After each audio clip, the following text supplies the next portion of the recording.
bloque. Hoy les decíamos que se produjeron varios hechos importantes en materia institucional. La decisión de la Corte no aceptando el per saltum y manteniendo la cautelar en la ley de medios. La primera condena a una funcionaria kirchnerista, la exministro de Hacienda de la Nación, Felisa Micheli, que dijo que va a apelar, que se siente parte. Hoy conversaba con nosotros en Radio 10, fue la única nota que dio en el mano a mano y consideró que se siente parte del kirchnerismo, que no siente que le hayan soltado la mano, pero que se encuentra en su situación judicial en esta tensión entre el Poder Judicial y el Poder Ejecutivo. Y la otra, el largo discurso después de la ausencia de Navidad de la Presidenta de la Nación, que habló de los robos, saqueos organizados, hizo incluso referencia a lo que fue el gobierno que empezó en el 83 con Raúl Alfonsín. Está con nosotros un dirigente radical de larga trayectoria que es Leopoldo Moró. Gracias por estar con nosotros. Al contrario, gracias por la invitación. ¿Hay algún tipo de parangón entre los saqueos de diciembre de 2001, de paso hoy la absolución para De la Rúa, de los saqueos que conocemos en la democracia argentina con lo que pasó la semana pasada? Yo creo que no hay situaciones que se repiten o se reproducen unas a otras como si fueran una fotografía estática. Cada contexto histórico tiene sus explicaciones. Puede haber un hilo común que es aquellos que de alguna manera, por distintas razones, digamos que incitan ese tipo de práctica. Vos tenés grupos de ultraizquierda que tienen la teoría de que a cuanto peor mejor y creen que de la toma de un supermercado se termina la revolución socialista. El conflicto permanente. El conflicto permanente. Tenés sectores, como lo reconoció hoy la propia presidenta del justicialismo, que tienen un vínculo casi natural con algunos sectores marginales, que bueno, que los ponen en movimiento, ya sea para resolver conflictos de la interna peronista o para presionar institucionalmente.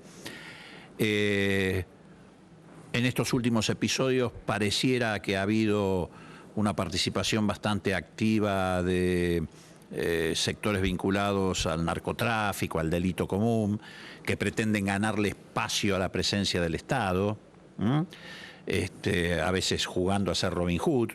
Hay mucha gente que no lo sabe, pero por ejemplo hay villas del Gran Buenos Aires, por ejemplo, en el caso concreto de San Martín, donde uno de los jefes del narcotráfico pretendió ser candidato a intendente, y repartía leche en polvo y llevaba adelante acciones sociales en aquellos lugares donde el Estado no termina de llegar. Así que bueno, hay distintas circunstancias que generan este tipo de episodios.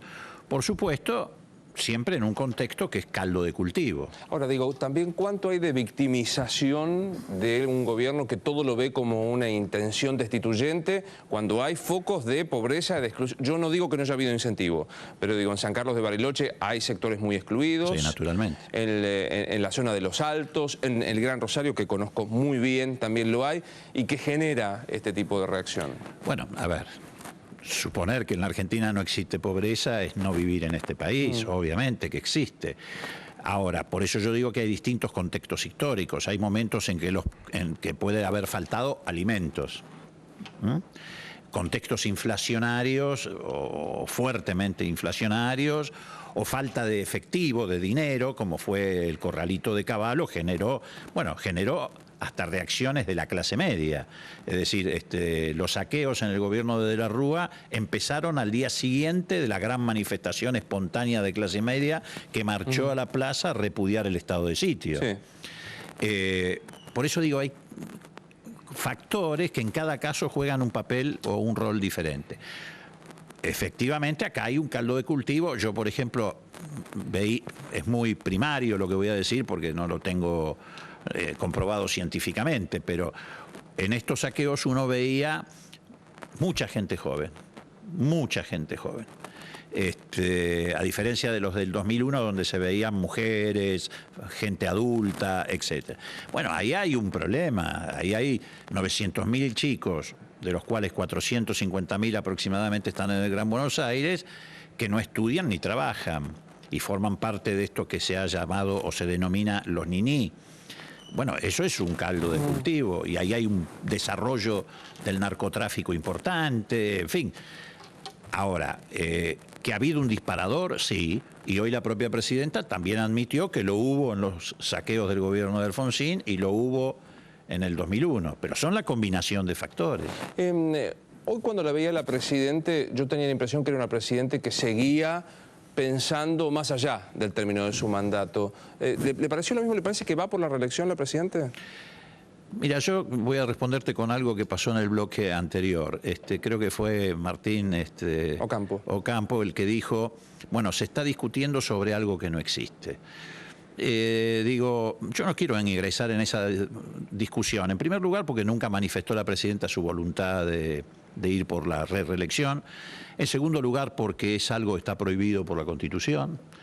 En tercer lugar, porque yo creo que el tema de la reelección a veces se instala con más fuerza desde los sectores no oficialistas para trazar una raya divisoria que provoque una acumulación de la oposición, y creo que es un grave error, porque si la elección del 2013, la oposición y algunos grupos mediáticos la transforman en un plebiscito por la reelección sí o por la reelección no, ¿qué pasa si gana Cristina por un voto?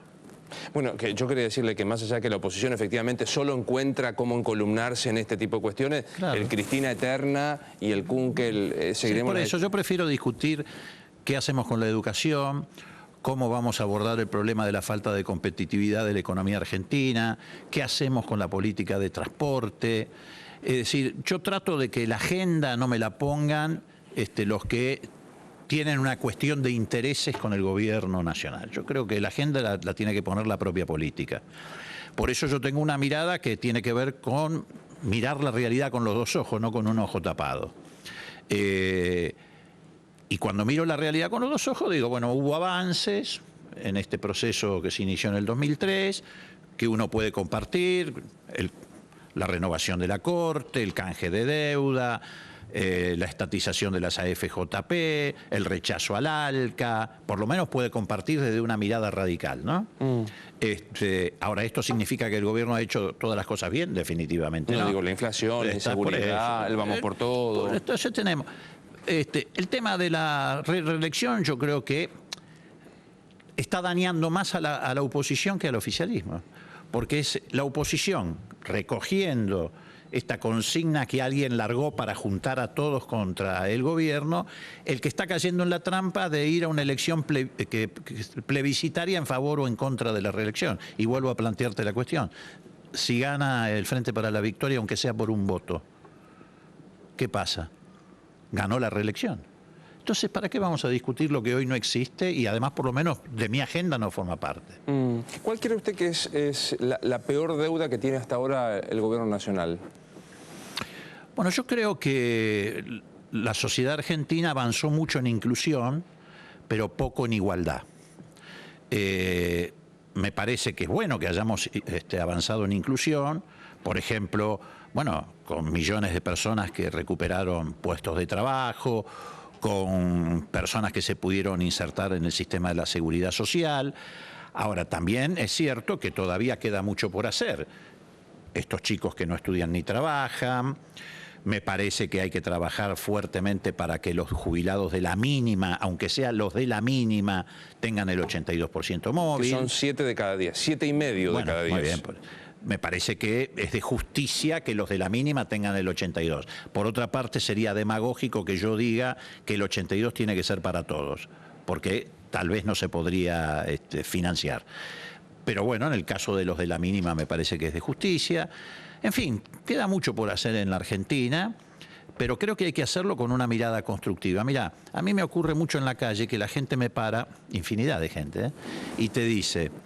falta oposición. Ahora, lo curioso, Luis, es que me lo dicen los que están muy en contra del gobierno y también me lo dicen los que están muy a favor del gobierno, por distintas razones. Los que están muy en contra porque creen que la oposición no tiene fuerza en la crítica, y los que están a favor porque dicen no hay una oposición constructiva. Yo no creo que sea cierto, yo creo que en la Argentina sobró oposición de todo tipo y pelaje, pero haciendo un juego de palabras yo te diría que no es que falta oposición. Lo que no existe en la Argentina es la oposición que hace falta, que es otra cosa. Y esa oposición que hace falta es una oposición que en vez de calificar proponga, que en vez de gritar escuche, que en vez de proponer frentes y rejuntes tenga un proyecto de país. El día que haya una oposición articulada de ese tipo, oposición y gobierno pueden salir adelante resolviendo los problemas que tenemos todos los argentinos. Le agradezco mucho que haya venido, Leopoldo. Ha sido muy amable. Buen año. Igualmente para vos. Nos estamos viendo. Señores, nos estamos despidiendo en este Periodismo en Vivo. Muchas gracias a la gente que en las redes sociales ha mandado el saludo. Si recién llegás al programa, yo me estoy despidiendo de Periodismo en Vivo, me estoy despidiendo de C5N, lo hice al comienzo del programa. Estoy muy agradecido, gracias a la gente del control por lo que me está diciendo. Estoy muy contento por seguir trabajando de periodista. Sigo creyendo que el periodismo es preguntar, poder disentir, contar lo que no está bien, seguir saliendo de la lógica de los amigos y los enemigos, poder decir por convicción antes que por interés. Intentaré humildemente seguirlo haciendo. Nos encontraremos seguramente en otras circunstancias. Gracias por habernos acompañado estos 2 años. Muchas gracias a la gente de C5N. Buenas noches.